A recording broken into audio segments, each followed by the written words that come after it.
The Torch Bridge, 10 months after pulse.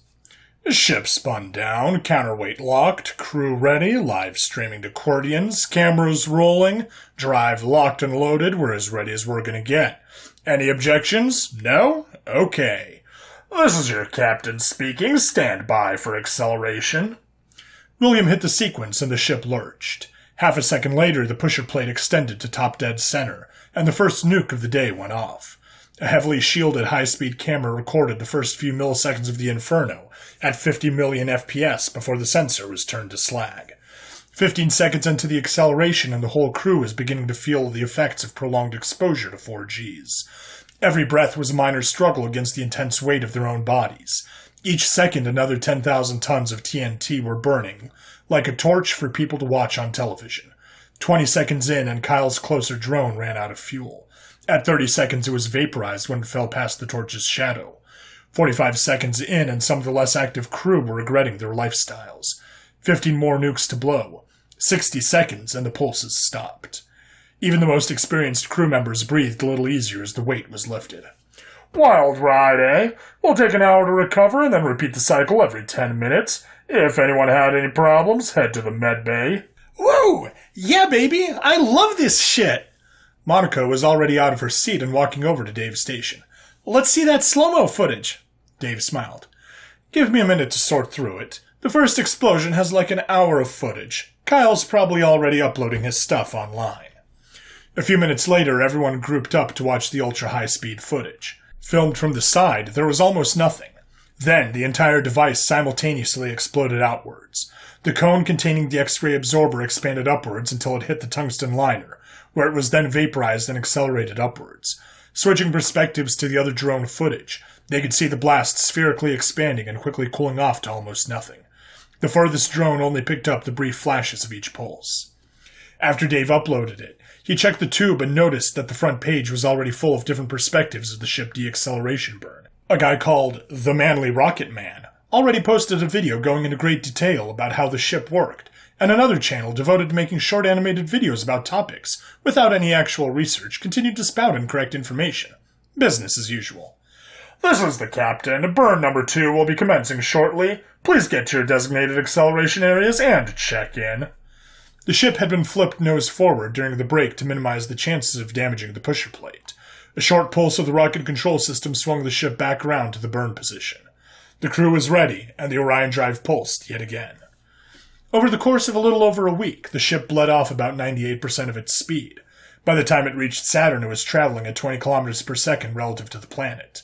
Due to the hull damage, the air brake maneuver for the Torch would be limited to 5 Gs in the upper atmosphere of Saturn. The orbital trajectory coming in was from directly north, and the air brake occurred just south of the equator, where the orbital inclination was converted from a solar polar orbit to a highly elliptical Saturn orbit which intersected with Titan. Although the plate was a thick chunk of high-temperature steel, oil was pumped through it continuously as a form of perspiration cooling.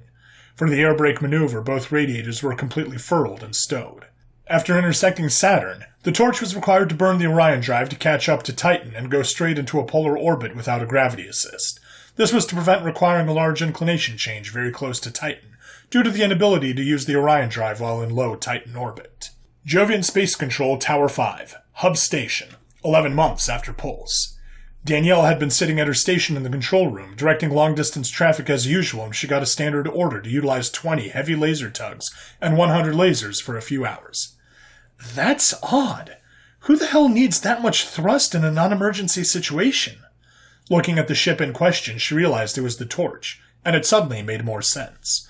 She checked the schedule and started the computer plotting trajectories to intercept them before they entered Titan orbit. Even with 20 of the heavy tugs, the Torch would only have 2 meganewtons of thrust to work with while using about 8 gigawatts of laser power from the hub station. With the ship almost empty of fuel, the mass had gone down from 10,000 tons to about 4,500 tons, giving it a thrust-to-weight ratio of about 0.04. Quite low for maneuvers in Earth orbit, but just enough to execute orbital maneuvers within Titan's lower gravity. She contacted the Torch. This is Jovian Space Control Tower 5 to the Torch. Come in. A guy with a British accent responded. Hello, this is Dave of the Torch. How are we doing today? Can't complain. I've granted your order of 20 heavy tugs. The closest ones will be intercepting your ship within a day. I've reviewed your trajectory, and your aerobrake maneuver will end up requiring an extra 100 meters per second of delta V to bring your apoceanus down, and another 250 to match the inclination in periceanus. Since this maneuver is fairly intensive for how massive your ship is, we're going to have the tugs stay attached to your ship so they can be refueled once you reach the station. Understood. Also, we took a fairly heavy impact to the outer hull, so we'll be going to need repair services once we reach the dock. Danielle frowned. I'll get someone on that once you arrive.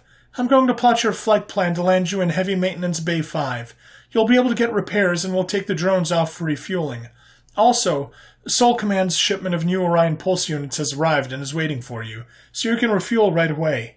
Your estimated time of arrival is in a week. I see. Thank you for the assistance. Probe Team Control Room. The Cordians were, once again, doing a video call with the crew of the Torch. This time they were watching a live EVA as they prepared the ship for being tugged. Apparently, someone on the ship had created a small drone with a camera and radio for them to move around. Looking at the EVA team, their suits were unusually shiny and bronze-colored. Alright, so the first thing we're going to do today is take the Whipple shielding off of the mounting hardpoints for our standardized tug system. Almost every ship created in the Sol system has at least one of these for emergencies, but smaller ships rarely use them.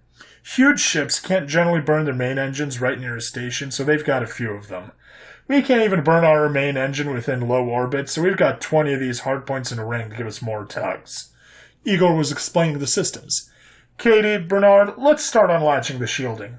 The probe team watched as the humans worked. The shielding around the hardpoints was a large square marked with a yellow tape, and had a series of latches, which they were systematically undoing. So, once we're done unlatching it, it's on a set of rails, which we pull out, then push it forwards, where it locks into place. Only takes a few minutes. This clears the point for the tug and gives it some room to gimbal its engine. Over the next hour, all 20 shielding hatches were opened up and locked in position. Now that the drones have room to lock, we need to move the radiators out of the thrust plumes. If you look closely, you can see that the radiators are composed of a bunch of panels locked together. This lets us fold it up into whatever length we need. They're quite heavy-duty, though, so there will be some resistance. Katie and Bernard moved to the top of the radiator system, while Igor stayed near the bottom. Next to the system was a winch and pulley. Bernard took out an electric screwdriver and put the socket over the winch. Ready? Igor and Katie both affirmed. Okay, Igor, tell me when I hit the marker. Starting the drill, it made a quiet humming noise through the spacesuit. The radiator slowly began retracting. After a minute... Wait, Bernard, it looks a bit stuck. Katie, can you meet me down here? Climbing onto the radiator array, Katie and Igor moved to a section in the center of the radiator, which had gotten inverted. I'm going to kick it. If that doesn't work, I'll need you to help me out with this. Carr had just noticed what they were doing. Aren't the radiators still hot? I can still see them glowing. Oh yeah, the power plant is still active. These suits are designed to take it, though. Coated with a polished layer and aerogel or something. You could hit this with a plasma arc cutter and it'd take a few seconds to cut through. Don't worry about it. If you say so. Igor grasped the gaps between the panels and kicked the radiator. It silently popped back to the correct side. See? It's fine. Okay, Bernard, hit it again.